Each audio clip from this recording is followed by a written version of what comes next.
이스라엘 그 납달리 베넷의 그 총리 연정이 지금 흔들리고 있습니다.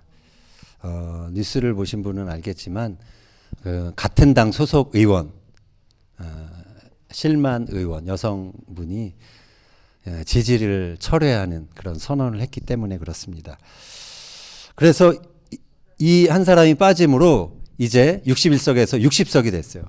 과반수가 안 되는 거예요. 그래서 어떤 이제 뭘 의사 결정할 때 분명히 문제가 있다는 것입니다. 예산이라든가 다른 어떤 안건들을 통과시키기가 힘들게 되었습니다. 어쩌면 그래서 이스라엘이 총선을 다시 해야 되는 상황을 맞이할 수도 있습니다. 그 실만 의원이 왜 지지를 철회했느냐? 그것은 6월절 그 무교병 이것에 대한 논쟁 때문에 그렇습니다. 최근에 그 이스라엘 보건부 장관인 호로위츠 장관이 병원에 있는 병원장들에게 편지를 보냈다는 거예요. 제니는 혹시 알고 있나요? 병원.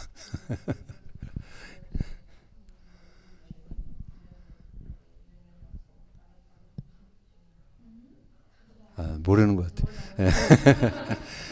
병원에 그 방문객들이 방문하잖아요. 그때 그 유교병, 그러니까 누룩이 들어간 빵을 허락해도 된다. 그런 허락하는 서한을 보냈다는 거예요. 그래서 극우 성향인 그녀가 반대를 하는 것이죠. 나는 이스라엘과 이스라엘 국민의 유대인 정체성을 훼손하는 일에 동참하지 못하겠다. 그러면서 이제 지지를 철회한 것입니다. 자, 이처럼 구약 성경에 있는 많은 그 율법 조항들이 아직도 현대 이스라엘에 사는 많은 사람들의 삶에 실질적으로 영향을 미치고 있습니다. 오늘 우리가 또 살펴볼 그 이번 주 토라 포션에 나오는 정결법도 그 중에 하나입니다. 이것이 현대를 사는 이 이스라엘 사람들에게 또 우리들에게 어떠한 의미가 있는지 우리가 함께 살펴보며 은혜를 나누고자 합니다. 레위기서 15장 19절 24절 같이 읽겠습니다. 어떤 여인이 유출을 하되 그의 몸에 그의 유출이 피이면 이레 동안 불결하니 그를 만지는 자마다 저녁까지 부정할 것이요 누구든지 이 여인과 동침하여 그의 불결함에 전염되면 이레 동안 부정할 것이라. 그가 눕는 침상은 다 부정하니라. 자, 여인의 유출에 대한 계명입니다. 여성분들은 이제 건강한 여성들은 매월 주기적으로 월경을 하게 됩니다. 그것은 너무나 자연스러운 생리적인 현상이죠. 그런데 성경에서 이 피를 흘리는 것, 이것 자체를 부정하게 취급하는 것은 그게 피를 흘리기 때문에 그렇습니다. 피에 생명이 있기 때문에 그것이 유출되는 것을 죽음으로 보는 것이죠. 그래서 피의 유출은 죽은 시체를 만지게 되는 것처럼 부정한 것으로 그렇게 여기는 것입니다. 이것은 종교 의식상의 부정이지 결코 그 사람 자체가 부정한 죄인을 뜻하는 것이 아닙니다. 유대인들은 이 계명에 따라 부인이 생리 기간 중에는 부부관계를 하지 않습니다. 침대도 코셔 침대를 씁니다. 보신 적 있어요, 집사님? 어제 우리 청년들은 사진으로 보여줬는데 이따가 보여드릴게요. 평상시에는 이렇게 같이 붙어 있다가 그 기간에는 분리해서 서로 접촉하지 않도록 그렇게 만든 침대입니다. 유대인들은 이처럼 먹는 것만 그렇게 코셔로 지키는 것이 아니라 그들의 잠자리도 거룩을 생활에 해야 했던 것입니다. 레위기 15장 25절 보겠습니다. 만일 여인의 피의 유출이 그의 불결기가 아닌데도 여러 날이 간다든지 그 유출이 그의 불결기를 지나도 계속되면 그 부정을 유출하는 모든 날 동안은 그 불결한 때와 같이 부정한즉. 자, 그런데 이 생리기간 외에도 그렇게 유출을 하는 경우가 종종 있죠. 그런 사람은 그 유출하는 모든 기간 동안 부정하다라고 성경이 말하고 있습니다. 자, 그런데 유출은 우리가 지난주에 살펴본 것처럼 겉으로 드러나는 그 문둥병과 같이 겉으로 드러나는 그러한 질병이 아닙니다. 자신이 말하지 않으면, 다른 사람들한테 그걸 공개하지 않으면 다 모르고 지나갈 수 있는 그런 질병이죠.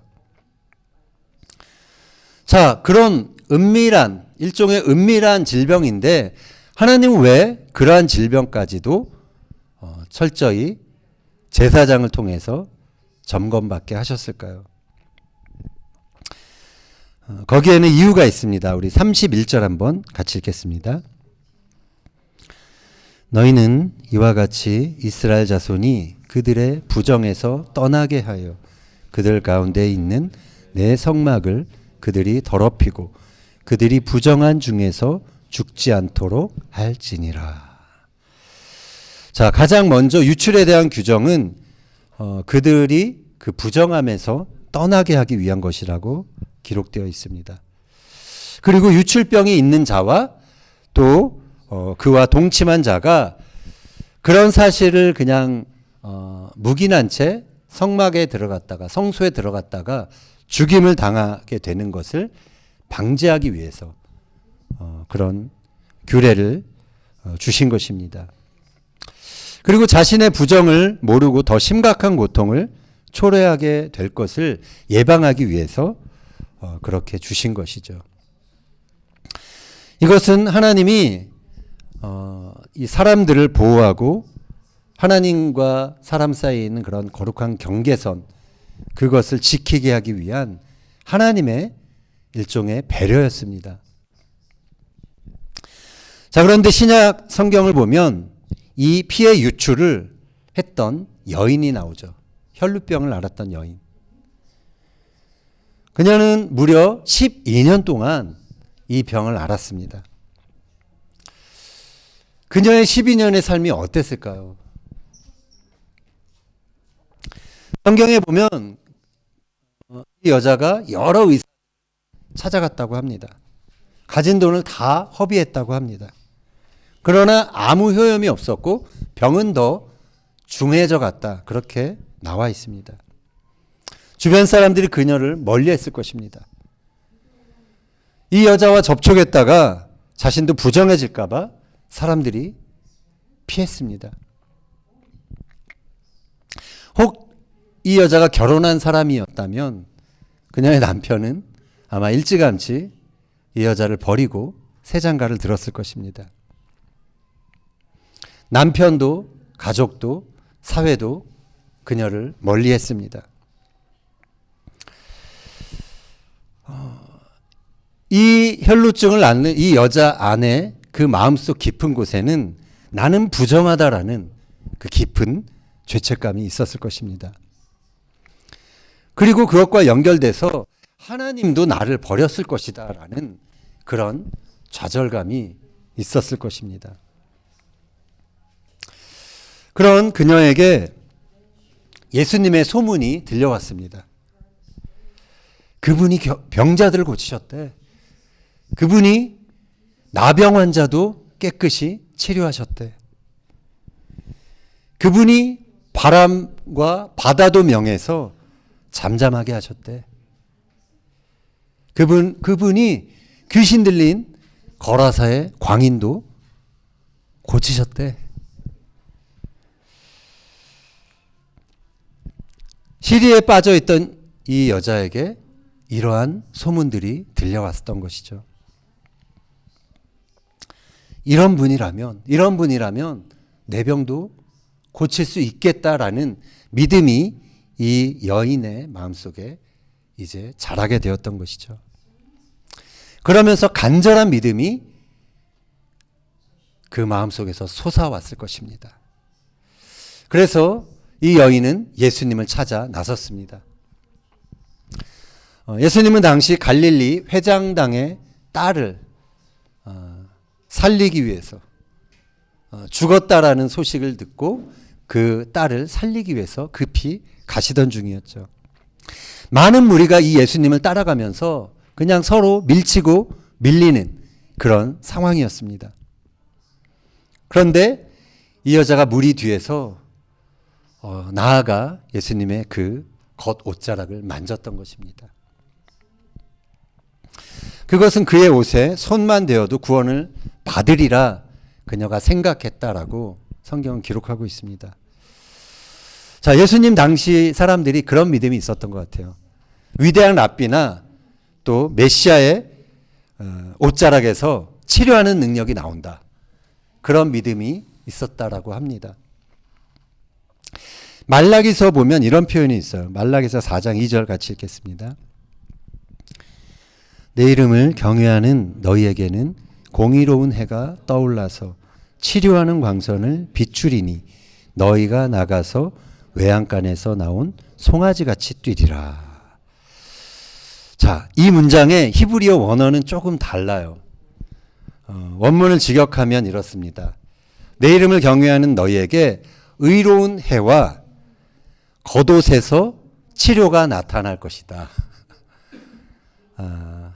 겉옷에서 비 크나페하 카나프라는 카나프가 날개 겉옷자락이라는 뜻이 있습니다. 그래서 이 말씀에 따라 당시 사람들 특히 이 여인이 이 옷자락에 손을 대어도 거기서 치료의 능력이 나올 것이다. 그렇게 믿었던 것입니다. 여기서 이제 여인이 예수님께 손을 댔는데 손을 대다라는 그 히브리어 헬라어죠. 헬라어 원어는 합토마입니다. 합토마이. 이 말은 불을 붙이다, 불을 켜다라는 합토라는 말에서 온 것입니다. 혈루증을 앓던 여인이 예수님께서 하나님의 아들이신 것을 믿고 또 그분이 메시아이신 것에 대한 믿음으로 그분의 겉옷에 손을 대었을 때 어두웠던 그녀의 인생의 불이 밝혀진 것이죠. 12년 동안 흐르던 하혈이 멈추고 처절했던 그녀의 삶의 고통이 멈추게 된 것입니다. 예수님의 치료의 능력이 이 여자의 문제의 근원, 그것을 치료했기 때문에 그렇습니다. 예수님께서 그러는 사이에 자신의 능력이 빠져나간 것을 알게 되셨죠. 그러면서 말씀하셨습니다. 누가 내 옷에 손댔니? 돌아보면서 그렇게 질문하셨습니다. 곁에 있던 제자들이 워낙에 사람들이 많이 있었기 때문에 그것 때문에 예수님이 질문하시는 겁니까? 이렇게 되묻습니다. 별거 아니라는 것이죠. 사람들이 많기 때문에 옷 만지는 거야 당연한 일이죠. 자, 그런데 예수님은 그 여자에게 주목하십니다. 많은 사람들이 그래서 그 여자를 주목하게 됩니다. 여인은 두려워 떨게 됩니다. 그러면서 예수님 앞에 엎드려서 모든 사실을 고백합니다. 여자가 무엇이 두려웠을까요? 격리해야 되는 자신이 그 격리를 깨고 사람들 앞에 나왔던 것 그 자체. 우리가 코로나 상황에서 지금은 좀 많이 느슨해졌지만 예전에 그 자가격리하지 않으면 정말 죄인 취급했잖아요. 그것을 깨고 군중 앞에 나왔기 때문에 어쩌면 그 군중들의 시선을 두려워했을 것입니다. 모세의 법에 대한 위반이었죠. 더군다나 그녀는 손을 뻗어서 예수님을 붙잡았습니다. 부정한 자가 다른 사람을 잡으면 그 사람 역시 부정함이 전해지는 것이죠. 그래서 부정함을 옮겼다라는 비난을 받을 수도 있었던 것입니다. 이 동일한 사건을 기록하고 있는 누가복음에서는 여인이 옷가에 손을 대었다라고 그렇게 묘사하고 있습니다. 옷가는 헬라어로 크라스페돈입니다. 이것은 유대인들이 겉옷에 달고 다니는 그 옷술 있잖아요. 찢찢을 말하는 것입니다. 이 찢찢은 가장의 권위와 또 위엄을 상징하는 것이기 때문에 아무나 만질 수 없었다고 해요.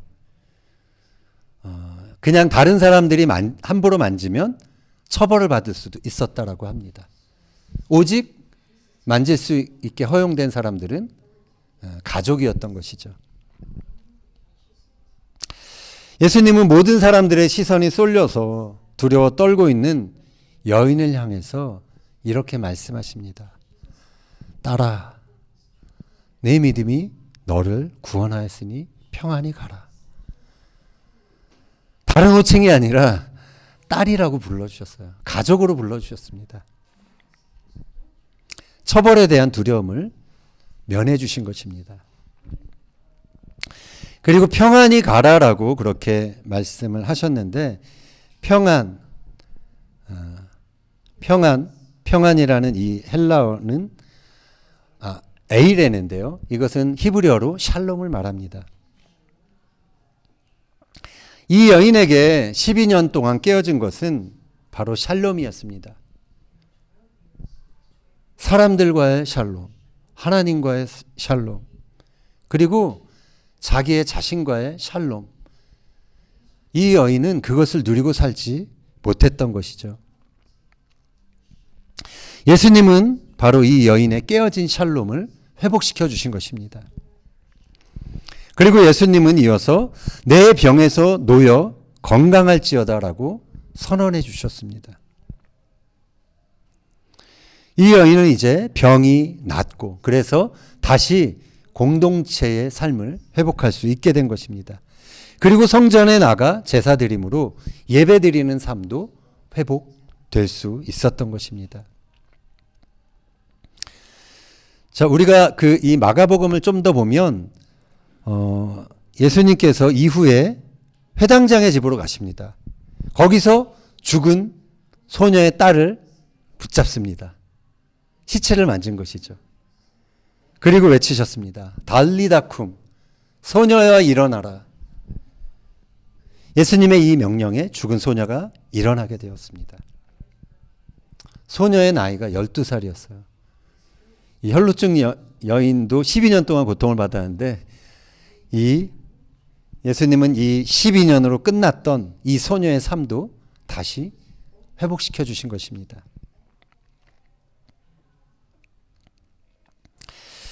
구약 시대 그 모세의 법에 의하면 유출하는 자와 접촉하거나 또 시체와 접촉하는 자는 그 사람 역시 부정하게 됩니다.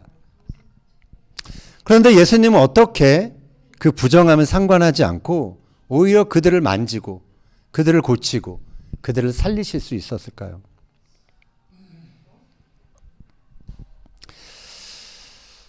처음 그 모세의 법이 주어졌을 때와 비교해서 예수님 당시 구약의 정결 예법은 일반 민중들을 공동체로 온전히 회복하는 그 목적을 잃어버렸습니다. 오히려 그 민중들을 가장 억압하는 그러한 율법이 되어버렸습니다. 특히 바리새인과 서기관들은 의식상 부정하게 된 그런 사람들을 죄인 취급했죠. 그들을 격리시킨 후 회복시켜서 다시 공동체 안에서 받아들이는 그 율법의 기본적인 그 목적보다도 그냥 그들을 종교적으로 차별하고 차단하는 법으로 그렇게 적용을 했던 것입니다. 그래서 절름발이나 소경이나 이방인들을 다 부정하게 여겼던 것이죠. 부정한 죄인으로 여겨서 사회적으로나 종교적으로 차별하고 차단하는 법으로 그 모세의 법을 적용했던 것입니다.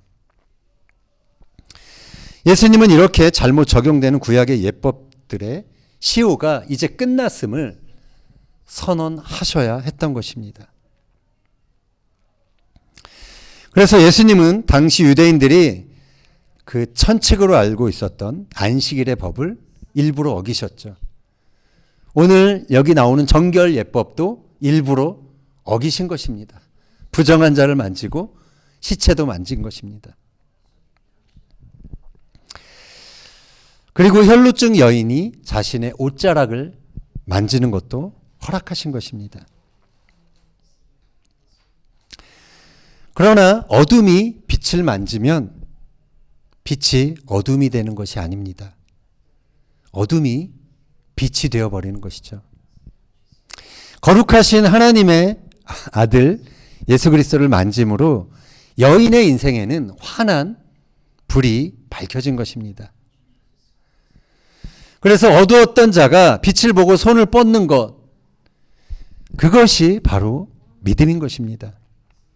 그 어둠이 짙을수록, 자신 안에 있었던 어둠이 짙었을수록 더욱 간절함으로 믿음의 손을 뻗어 자신의 인생의 불을 밝혀야 하는 것이죠. 바울이 말합니다. 로마서 10장 4절 읽겠습니다. 그리스도는 모든 믿는 자에게 의를 이루기 위하여 율법의 마침이 되시니라. 율법의 마침, 이게 율법의 그 텔로스라는 표현을 하는데요. 율법의 목적, 율법이 목적이 되셨다, 율법을 완성하셨다, 이렇게 이해하시면 좋습니다. 예수님은 진정한 율법의 목적을 이루시기 위해서 옛 언약의 시대를 끝내셔야 했던 것입니다. 그리고 새 언약의 시대를 여셔야 했던 것입니다. 히브리서가 그것을 이렇게 묘사하고 있습니다. 9장 25절 이하 같이 읽겠습니다. 대제사장이 해마다 다른 것의 피로써 성소에 들어가는 것 같이 자주 자기를 드리려고 아니하실지니 그리하면 그가 세상을 창조한 때부터 자주 고난을 받았어야 할 것이로되 이제 자기를 단번에 제물로 드려 죄를 없이 하시려고 세상 끝에 나타나셨느니라. 예수님은 옛 언약이 끝나는 그 구약 시대의 끝에 이 세상에 오셨습니다. 그리고 의로우신 그분이 영원한 한 번의 제사를 드리심으로 인해서 구약의 모든 그 번거로웠던, 매년 반복해야 했던 희생 제사를 끝내셨던 것이죠. 예수님은 죄인과 모든 부정한 자들과 접촉하심으로 구약의 원칙대로 스스로 부정하게 되셨습니다. 그러나 그들을 대신해서 모든 부정함과 죄를 짊어지고 십자가에 달리신 것이죠. 죄인으로 달리신 것입니다. 부정한 자로 달리신 것입니다. 하나님 보시기에 하나님이 외면할 수밖에 없는 죄인의 대표로 십자가에 달리신 것입니다. 예수님은 거기서 속죄의 희생양으로 죽임을 당하셨습니다. 그분이 피 흘리심으로 모든 인류, 모든 사망과 접촉한, 사망의 그 기운과 접촉한 우리 모든 죄인된 우리들이 정결함을 잊게 된 것이죠. 그것이 십자가에서 선언이 된 것입니다. 근데 중요한 것은 믿음으로 예수님께, 그 일을 행하신 예수님께 믿음의 팔을 뻗쳐야 한다는 것이죠. 히브리서 기자는 예수님에 대해 이렇게 기록합니다. 히브리서 1장 1절 이하 같이 읽겠습니다. 옛적의 선지자들을 통하여 여러 부분과 여러 모양으로 우리 조상들에게 말씀하신 하나님이 이 모든 날 마지막에는 아들을 통하여 우리에게 말씀하셨으니 이 아들을 만유의 상속자로 세우시고 또 그로 말미암아 모든 세계를 지으셨느니라. 이는 하나님의 영광의 광채시요 그 본체의 형상이시라. 그의 능력의 말씀으로 만물을 붙드시며 죄를 정결하게 하시는 일을 하시고 높은 곳에 계신 지극히 크신 이의 우편에 앉으셨느니라. 아멘. 하나님이 옛적에 구약 시대에는 많은 선지자들을 보내서 그 유대인 그 조상들에게 말씀을 하셨죠. 그런데 때가 차서 마지막에는 구약 시대가 끝나는 그 시점에는 이제 아들 예수님을 통해서 우리에게, 이게 유대인들을 위해서 쓴, 히브리서가 유대인들을 위해서 쓴 거거든요. 우리에게 말씀하셨다라고 선언하고 있습니다. 그리고 그분이 죄를 정결하게 하시는 일을 하셨다라고 그렇게 표현하고 있습니다. 하나님은 그래서 구약시대의 그 모든 부정결의 문제를 예수님을 통해서 완성하신 것입니다. 그분이 우리를 정결케 하는 피를 흘리셨음을 우리가 믿을 때 우리는 그분의 피의 능력으로 정결케 되는 것입니다.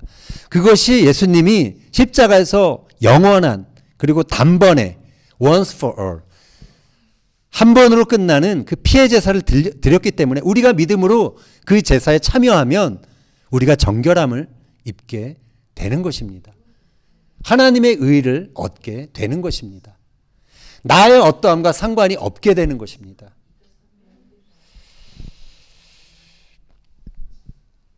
우리가 그래서 그분의 피로 정결함을 얻게 될 때 우리 안에 치유가 일어나게 됩니다. 우리 영혼이 회복이 됩니다. 우리가 하나님의 아들, 딸로 그 관계가, 사랑의 관계가 회복되는 것입니다. 그러면서 우리는 공동체의 삶이 회복되는 것이죠. 예배하는 삶이 회복이 되는 것입니다.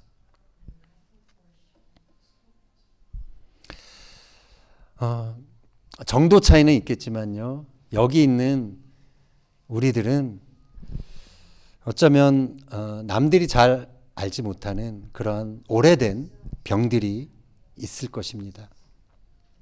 12년 동안 하혈했던 그 이 여인 못지않게 우리들은 수십 년 그렇게 피를 흘리는 아픔을 아는 채 우리 역시 살아가고 있습니다. 저도 뭐 그런 사람 중에 하나였고요. 정말 오랜 시간 동안 이렇게 씨름하고 싸웠던 그런 마음의 질병들이 있었습니다. 잘못된 가르침, 또 내 안에 잘못 자리 잡은 잘못된 믿음, 그런 그 어떠한 상처가 트리거가 돼서 내 안에 깊은 상처로 나도 잘 이렇게 치유할 수 없는 그런 상처로 뭐 의사나 뭐 상담이나 이런 것도 효험이 없는 어떤 그러한 아픔이 우리에게 있는 것이죠. 그런 잘못된 믿음 때문에 우리는 나 스스로를 부정하다고 여깁니다. 뭔가 나는 잘못됐다. 나는 온전하지 않다. 그렇게 여기게 되는 것이죠. 우리가 그렇게 피 흘리면서 우리는 사람들에게서 격리가 됩니다. 스스로 그렇게 되는 것이죠. 아무도 이런 나를 사랑하지 않을 것이다. 스스로 믿게 되는 것입니다. 그러면서 우리는 피 흘리면서 하나님과도 멀어집니다. 하나님이 이런 나를 왜 내버려 두시지? 또 이런 나를 별로 하나님은 사랑하시지 않을 거야. 저 역시 그랬던 것 같아요. 하나님의 사랑이 차별이 있다고 저 스스로도 생각했던 것 같아요. 하나님은 정말 하나님을 잘 따르는 사람들은 많이 사랑해주고 나 같은 사람은 그냥 조금 뭐 사랑하시나 그런 어떤 의심을 품었던 적이 있었던 것 같아요. 그러나 제가 어떤 분의 책을 읽으면서 하나님 사랑이시기 때문에 하나님은 100%로 사랑하실 수밖에 없다라고 그런 분이다라는 사실을 새롭게 받아들이게 됐어요. 하나님은 예수님을 사랑하시는 거나 우리를 사랑하시는 거나 100%의 사랑으로 사랑하신다라는 것이죠.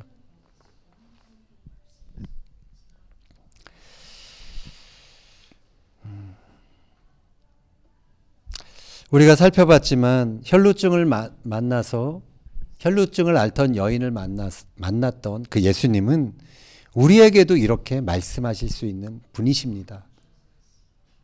딸아, 아들아, 너의 믿음이 너를 구원하였다. 그러니 평안히 가라. 그리고 너의 병에서 놓여 건강할지어다. 예수님은 우리 안에 우리가 참 오랫동안 그렇게 씨름했던 그 질병 때문에 끊어졌던 관계들, 사람들과의 관계, 또 하나님과의 관계를 다시 이어주고 회복해 주시기 원하시는 분이신 것이죠. 예수님은 여인에게 분명히 말씀하셨습니다. 너의 믿음이 너를 구원하였다. 우리를 구원하고 치유하는 것은 우리의 믿음인 것입니다. 그냥 어떠한 우리의 믿음이지 마술과 같은 하나님의 역사가 아닌 것입니다. 그냥 하늘에서 떨어지지 않는다라는 것입니다. 우리가 믿음으로 예수님의 손을 붙잡을 때 그 빛이 우리의 인생에 들어온다라는 것입니다. 그 생명의 능력이 우리에게 들어온다라는 것입니다. 그 정결케 하는 그 예수님의 피의 능력이 우리를 정결케 하게 된다라는 것이죠. 우리가 그래서 잘못 내가 받아들였던 가르침, 잘못 내 안에 형성된 그 믿음, 편견, 그것들을 뚫고 그 믿음의, 그 간절한 믿음의 손을 예수님께 내밀 때, 그래서 그분의 옷수를 만질 때 우리 인생에도 불이 켜지게 되는 것입니다. 그런 간절함이 차이를 만들고 기적을 만드는 것입니다. 도저히 불가능해 보이는 일도 간절함을 가졌던 사람은 그런 사람에게는 열리는 것입니다. 예수님 주위에 많은 무리가 있었습니다. 그러나 오직 손을 내밀었던 그 여인이 고침을 받게 된 것입니다. 여러분에게도 어쩌면 지금까지 씨름하는 그러한 마음의 문제, 또 육신의 문제들이 어쩌면 있을 수 있을 것입니다. 의사와 의논해도, 다른 사람과 의논해도 좀처럼 나아지지 않는 그러한 마음의 병, 문제들이 있을 것입니다. 상담사나 비싼 돈을 내야 하는 어떤 정신과 치료를 받아도 별로 소용이 없는 그러한 병들이 있을 것입니다. 바라기는 우리가 치유의 근원이 되시는 예수님의 옷자락을 우리의 믿음의 손을 뻗어 그렇게 붙잡는 저와 여러분이 되길 바랍니다. 주님의 그 치유의 능력으로 우리의 오랜 그 병에서 노임을 받고 다시 샬롬을 회복하는 저와 여러분이 되기를 예수님의 이름으로 축원합니다.